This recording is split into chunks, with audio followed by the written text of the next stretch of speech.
Educação física ou linguagem do corpo, relação entre o texto verbal e não verbal, variação linguística. Entre os vários assuntos que costumam cair na prova de interpretação de linguagens da prova do Enem, a tecnologia da informação representa um dos assuntos mais recorrentes. E é sobre isso que nós vamos falar agora. Está começando mais um Cai no Vestibular.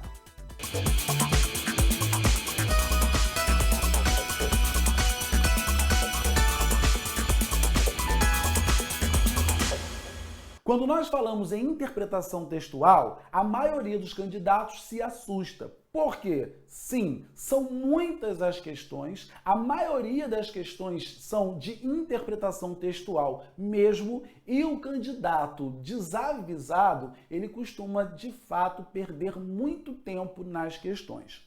Porém, se antes de você saber quais são as questões que vão cair na sua prova, ali na hora do exame, você tivesse acesso aos assuntos para que elas sejam produzidas, você poderia estudar esses assuntos antes para interpretar mais rápido na hora da prova. Então você precisa estar ciente de que a variação linguística, ou seja, como você se comunica num contexto ou em outro, vai ser assunto da prova de interpretação. Você precisa saber que a questão da educação física, o que é um saque, o que é um bloqueio, o que é um alongamento, quantos jogadores há numa quadra em determinado tipo de esporte, sabendo que educação física ou linguagem do corpo é assunto da prova de linguagens do Enem, você pode também estudar esse assunto para interpretar mais rápido.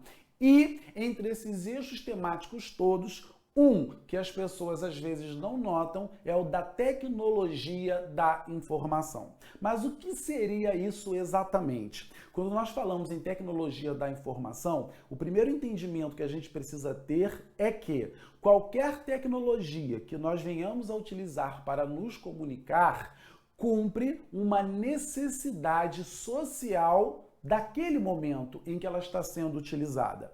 Por exemplo, se eu preciso me comunicar de forma mais longa, eu vou usar uma plataforma, por exemplo, de vídeo, ou eu vou mandar um e-mail. Se eu quero me comunicar para um número maior de pessoas, emitindo mensagens curtas, eu vou usar o Twitter, por exemplo. No passado, nós tivemos recursos como, por exemplo, o Telegrama. Quando nós falamos em telegrama, algumas pessoas não têm noção atualmente do que se trata. Na verdade, o telegrama era uma espécie de carta que você ligava para uma instituição, a instituição digitava e as pessoas pagavam pela quantidade de palavras. E daí? E daí que geralmente as pessoas se comunicavam cortando as preposições, cortando as palavras, para que os outros pudessem entender com quem envia pagando menos. E havia também uma certa restrição ali para a quantidade de palavras enviadas. Atualmente, a gente tem o Twitter, que durante algum tempo limitou o número de caracteres, depois isso foi expandido e por aí vai. Ou seja, refletir sobre a função social dos recursos tecnológicos é muito importante para você interpretar mais rápido na hora de fazer o seu Exame Nacional do Ensino Médio. Tudo bem? Estamos juntos? Então vamos conhecer aí algumas dessas questões. Tecnologia da informação é o nosso assunto de agora. Vamos lá. Questão 69 do Enem de 2009. As tecnologias da informação e comunicação, TIC, vieram aprimorar ou substituir meios tradicionais de comunicação e armazenamento de informações, tais como o rádio e a TV analógicos. Os livros, os telégrafos, o fax, etc., as novas bases tecnológicas são mais poderosas e versáteis, introduzem fortemente a possibilidade de comunicação interativa e estão presentes em todos os meios produtivos da atualidade. As novas TICs vieram acompanhadas da chamada Digital Divide, Digital Gap ou Digital Exclusion, trazidas para o português como divisão digital ou exclusão digital, sendo às vezes também usados os termos brecha digital ou abismo digital. Nesse contexto, a expressão divisão digital refere-se a quê? Então, muito bem, vale lembrar o seguinte: se você não conhece o contexto desse gap digital, ou dessa exclusão digital, você precisou ler com muito cuidado e vai ter que reler o texto e cada alternativa para chegar a uma resposta certa. Agora, o que a gente está tentando trazer agora é o seguinte: se você já sabe que tecnologia da informação é um assunto de interpretação do Enem, você vai buscar agora mesmo tudo quanto é informação, notícia nova, tudo quanto é novidade que sair em relação à comunicação digital, porque caindo um tema para você interpretar como o da exclusão digital, você já sabe mais ou menos do que se trata ou o que marcar numa prova de interpretação textual. Estamos juntos? Então vamos lá. Quando nós falamos de então brecha digital, abismo digital, isso se refere a quê? Letra A, uma classificação que caracteriza cada uma das áreas nas quais as novas TIC podem ser aplicadas, relacionando os padrões de utilização e exemplificando o uso dessas TIC no mundo moderno. B, uma relação das áreas ou subáreas de conhecimento que ainda não foram contempladas com o uso das novas tecnologias digitais, o que caracteriza uma brecha tecnológica que precisa ser minimizada. C, uma enorme diferença de desempenho entre os empreendimentos que utilizam as tecnologias e aqueles que permaneceram usando métodos e técnicas analógicas. D, um aprofundamento das diferenças sociais já existentes, uma vez que se torna difícil a aquisição de conhecimentos e habilidades fundamentais pelas populações menos favorecidas nos novos meios produtivos. É uma proposta de educação para o uso de novas pedagogias com a finalidade de acompanhar a evolução das mídias e orientar a produção de material pedagógico com o apoio de computadores ou técnicas digitais.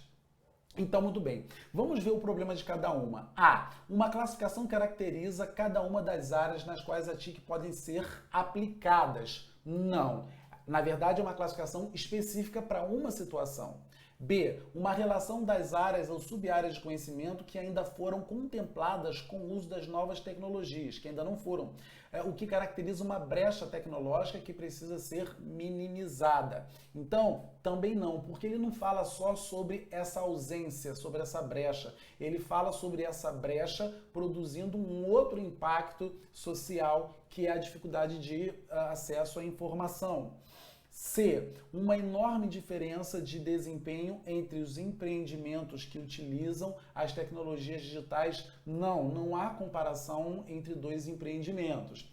D, um aprofundamento das diferenças sociais já existentes. Aqui sim, traz a questão social e não só tecnológica, uma vez que se torna difícil a aquisição de conhecimentos e habilidades fundamentais pela população menos favorecida nos novos meios de comunicação, dos novos meios produtivos. Resposta certa é a letra D.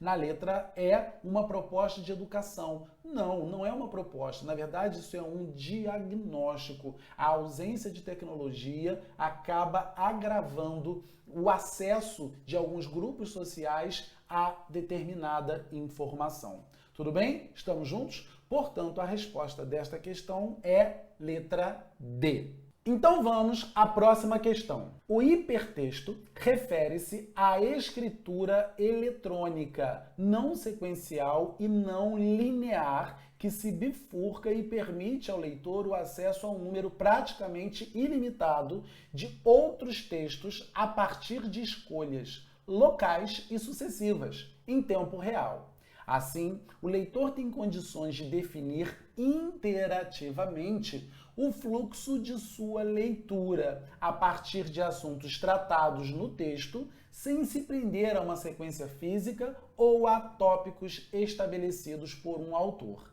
Trata-se de uma forma de estruturação textual que faz do leitor simultaneamente coautor do texto final. O hipertexto se caracteriza, pois, como um processo de escrita, leitura eletrônica multilinearizado, multissequencial e indeterminado, realizado em um novo espaço de escrita. Assim, ao permitir vários níveis de tratamento de um tema, o hipertexto oferece a possibilidade de múltiplos graus de profundidade simultaneamente, já que não tem sequência definida, mas liga textos não necessariamente correlacionados.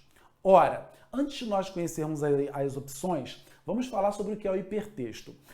Antigamente, o texto tinha que ser linear, ele começa de cima para baixo e o autor define a ordem pela qual você conhece e tem acesso às informações.